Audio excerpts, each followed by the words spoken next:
What's up, fantasy managers? This video is a player pause for Thursday night. I'm doing the Tampa Bay Buccaneers. I'm going to discuss 5 players and let you know who to start, who to sit. I know that interests you, so stick around for 7 seconds. You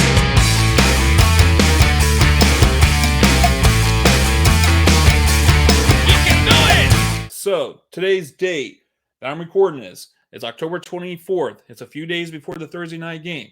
So, some things might change. I'm still going to go over the information, but keep an eye on some of this stuff because it may change, it may not. And the first thing I want to talk about is the over and under. It is at 42, which is okay. It's nothing to brag about, but says points will be scored in this game.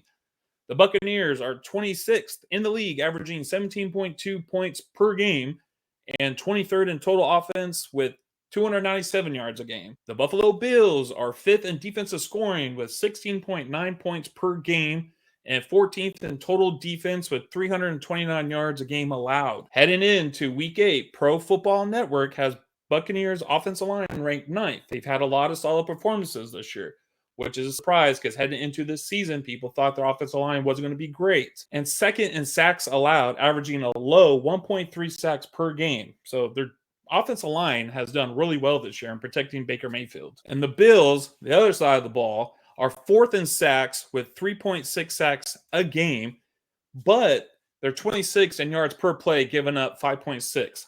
I think most of that comes from rushing against the Bills. I'll also go over later. That is one of their weaknesses. All right, guard Matt Feeler, I hope that's his name, his knee did not participate, but wide receiver Chris Godwin, his neck, limited participation for Tuesday.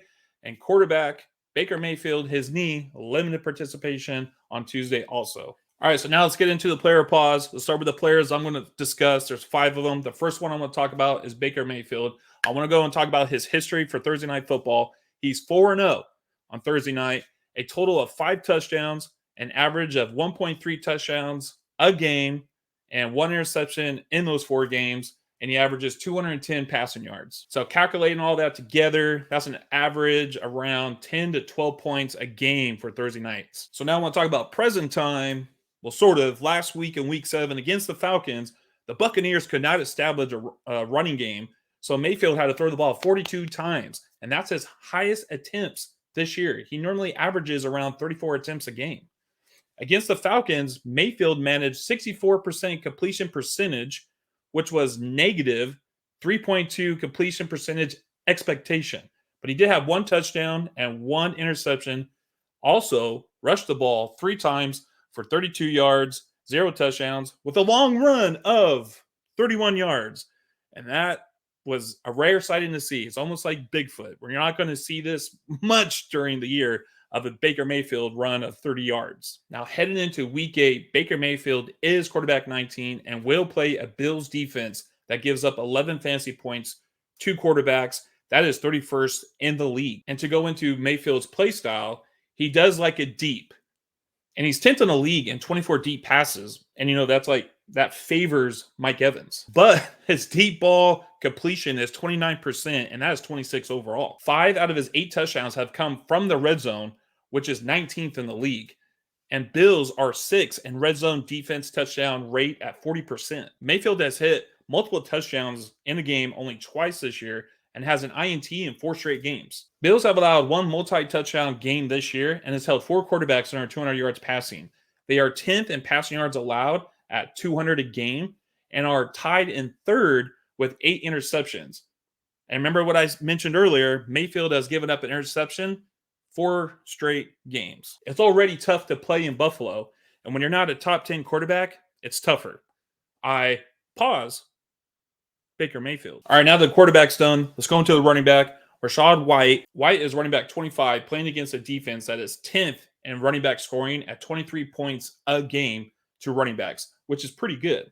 And last week, he rushed the ball 13 times for only 34 yards, as averaging 2.6 yards per carry, but he did have 6 receptions for 65 yards on 6 targets, so his catch rate was 100%. That was the highest in targets, receptions, and receiving yards for the year. And the Falcons have a pretty good secondary, so Baker Mayfield relied on White in the receiving game. White's 2.6 rushing per carry against the Falcons was negative 1.92 rushing yards over expected per attempt. The Falcons were practically giving him more yards, but White couldn't convert. Buffalo gives up 128 rushing yards a game and is 31st with allowing 5.2 yards per attempt. The weakness of the Buffalo Bills defense is running game. Breece Hall, Devon Achane, I think that's his name now, Travis Etienne, Saquon Barkley, and Ramondre Stevenson have all scored 13 points against the Bills. And the Bills are 8th in the league in opposing running backs receptions. The Buccaneers' yards per carry average is 3.1, and that's 31st in the league. White's yards per carry for the season is 3.2,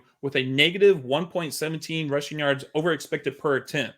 This is telling me he is not an effective runner. He also has 1 goal line carry according to player profiling. White can likely get you 10 points through the air in this game, but I'm not taking a chance on the Buccaneers running game.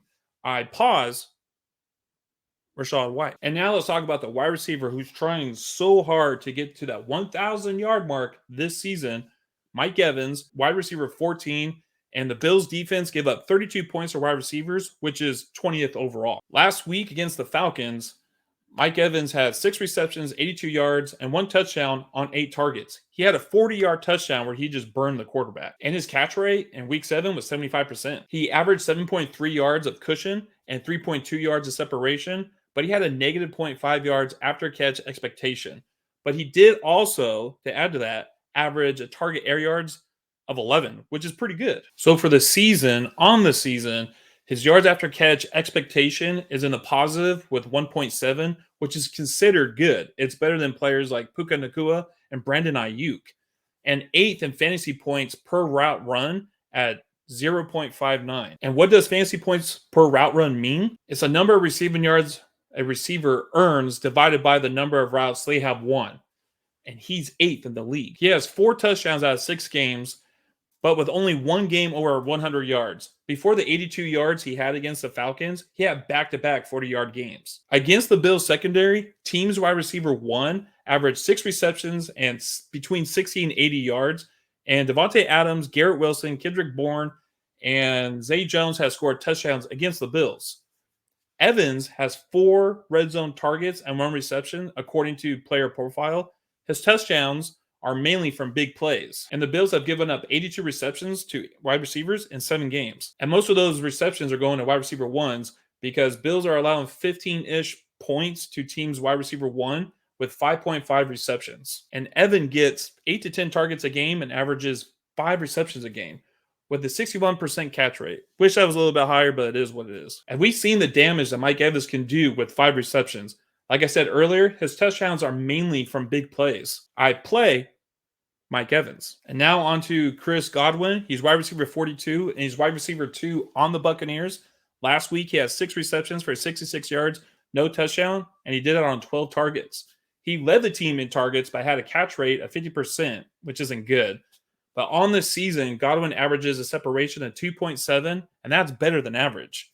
His target air yards on the season is 9.6, which is good. But week 7 was only the second time that he had a game with 10-plus targets, though he still has 70 receiving yards less than Evans on the season. Godwin is tied with Evans with 49 targets, but has 3 more receptions.